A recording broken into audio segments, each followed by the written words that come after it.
U.S. veterans that got stationed at Karshi Tanabad Air Base in Uzbekistan have been getting sick at a high rate.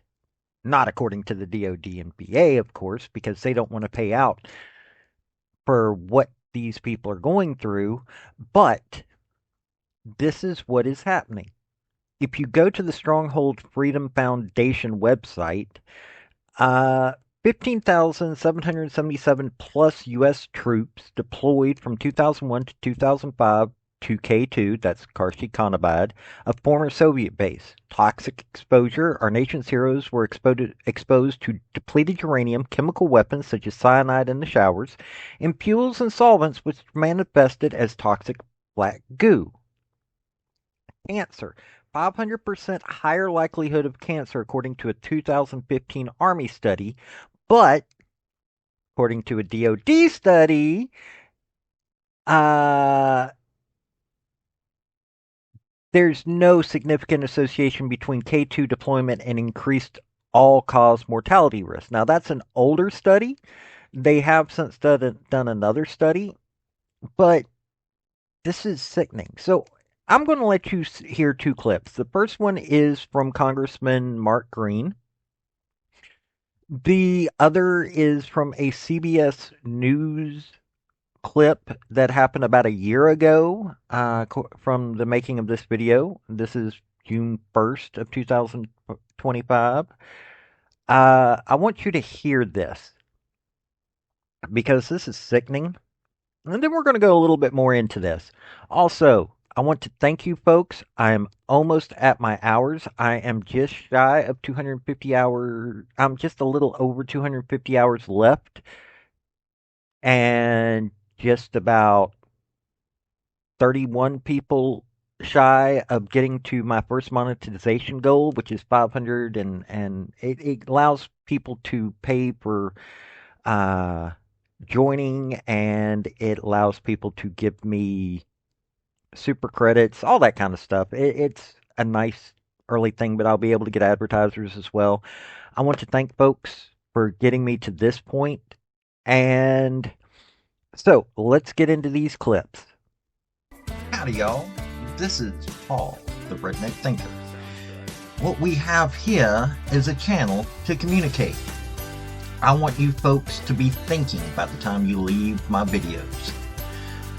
Why? Because I'm tired of people talking via what other people tell them to think. So, watch my video and enjoy the chance to think for yourself. The VA tends to drag its feet, whether it was, I think my first year in Congress, we voted on the blue water Agent Orange exposure to include blue water, like the Navy guys. That was, decades before. And it took Congress that long to act. Why did they have to act? Because the VA was dragging its feet. So I think it really purely comes down to cost for the VA, and just they want to make sure that the benefit is legitimate before they spend the money. And that, I get, it protects the other veterans and their benefits who have earned a benefit that is calculable, and we know it for certain. You don't want to just bring others in who haven't necessarily got a qualifying condition, right? Because it decreases the money available to those that you've confirmed. So I get that the VA wants to be judicious, but good God, the numbers here are so convincing. This is long past due, and I'm not going to let it sit, haven't let it sit like that blue water or Agent Orange in general. We're going to get straight to an important update into a long-running investigation into toxic chemicals at a military base. CBS News recently obtained military records that may finally at last explain why hundreds of service members deployed after 9/11 have gotten sick with rare cancers and other serious illnesses. They were stationed at a military base in Uzbekistan known as K2. Now, back in 2020, CBS News revealed that these serious health conditions many of those members were facing the report helped spur legislative action. So we uncovered the illnesses Then there was action. But 4 years later, the Defense Department and the VA are still studying the problem, while some veterans wait for much-needed health benefits. Senior investigative correspondent Catherine Herridge has been all over this story from the very beginning. She joins us now from the Pentagon. Catherine, good morning to you. Good morning, Tony. A leading veterans advocate calls the records a smoking gun that indicates radioactive material at K2 in the soil and in the air put them at severe risk for illness. This isn't even about money. It's about acknowledgement. For 2 decades, Army veteran Mark Jackson combed through his deployment journals looking for answers. The pain grew and absorbed my entire abdomen. The ink-filled pages and yellow Post-it notes document his failing health while serving overseas. And all of a sudden, I went from being able to run marathons to barely being able to walk up a flight of stairs. The 46-year-old now takes a daily cocktail of drugs to manage his thyroid disorder, anemia, and osteoporosis. What's to blame? K2. Jackson was one of 15,000 troops who passed through Karshi-Khanabad military base in Uzbekistan, also known as K2. A 2020 CBS News investigation documented toxic conditions at the base, including soil saturated with jet fuel and solvents, as well as warnings about chemical agents and radiation.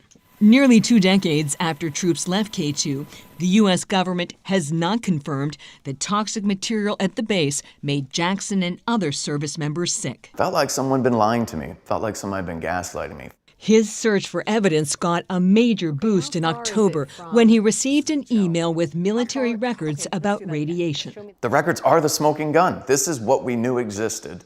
This is what they said never existed, and now we can prove it. Hopefully the data is the missing link. Army veteran Nick Nichols sent the records to Jackson.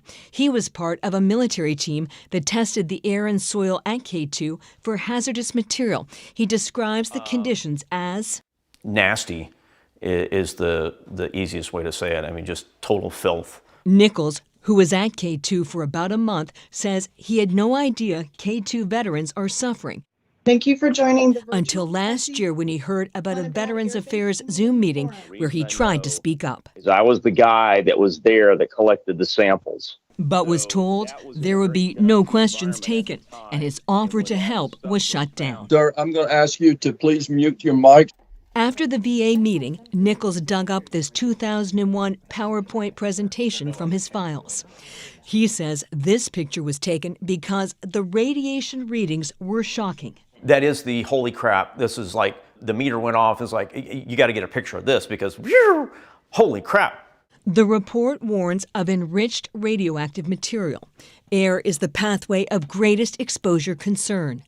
And Nichols showed us these soil samples containing what he describes as a refined form of uranium called yellow cake. What's so hazardous about yellow cake uranium? It's almost like a dust, and it can literally be caught up in the wind. What are the long-term effects?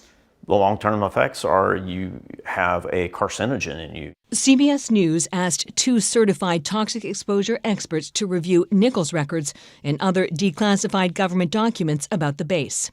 They concluded K2 was a hazardous health environment, and troops were at risk at the time. Last week, we took our questions to the Pentagon briefing. The department has consistently rejected the yellow cake claims. How strong is your evidence? We're not aware of any survey or report confirming the presence of yellow cake at K2 facilities. We've just provided new records to the Defense Department from this environmental tester who was there on the ground. Will you now consider these new records? Yeah, I'd have to take that question. In written statements, the Defense Department and VA told CBS News veterans' health care, safety, and benefits are a priority. The VA emphasized that certain cancers are covered. This scar was when they removed my thyroid last year. But Jackson says many of his medical conditions were denied because the VA does not consider them related to his military service. But experts tell CBS News Jackson's health issues, which require daily injections, appear consistent with acute and long-term toxic exposure. I've dedicated my life to this, and it will take my life. Defense officials now tell CBS News they are open to receiving additional information, and a major study on K2 by Johns Hopkins is expected later this year. Jerika. And Catherine, you did outstanding reporting, a reminder why we do what we do to reveal those kind of questions, taking it to government officials to try to get some answers. Thank you so much. Very revealing really report. Great work. You know, he said, I dedicated my life to this, and it might take my life. And it's sad because he also dedicated his life to this country. Yeah. And, 1% of this country is out there protecting the 99% of us. And you would think they'd err on the side of protecting those people who are doing the protecting. But it seems like at least they're open now to further exploration. And as he said, that's a good sign. It's about the acknowledgement. The acknowledgement, yeah. That's where it starts. Catherine, again, we thank you. As you heard all of that, this is some pretty nasty stuff. The DOD recently conducted an initial study to look at the cancer outcomes among service members deployed to K2 and found a higher risk of malignant myeloma and neoplasms of the lymphatic and hematopoietic tissues, including non-Hodgkin lymphoma and leukemia. VA is participating with DOD and following up to assess the health of those who deploy to K2. VA and DOD hope this research will provide more definitive scientific evidence to the relationship between health and exposures at K2. There is several times in 2020 that this, got put up.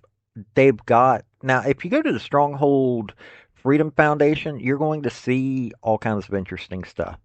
I'm going to have a link down below of the K2 Facts page. 392 unique chemical compounds, 500% greater chance of developing cancer. 15,777 plus military personnel were deployed to K2, and 75% will develop an illness. This is what's going on with these veterans. And the DOD and the VA have been fighting them. They have been saying that, this is going to something else. This is not military related. Probably hoping that these folks will die off and so they don't have to pay this kind of money. So, I thought I'd bring this up. Maybe another voice in the wilderness trying to fight this stupidity. These are my brothers and sisters, and it is time that people pay attention to them. This has been Paul, the Redneck Thinker. Y'all have a good day now. Bye. So, folks, that's the story that I wanted to bring you on this video. And I just wanted to say thank you again for coming by. Hit like, subscribe, comment, all that fun stuff if you don't mind. Help me out. So, y'all have a good day now. Bye.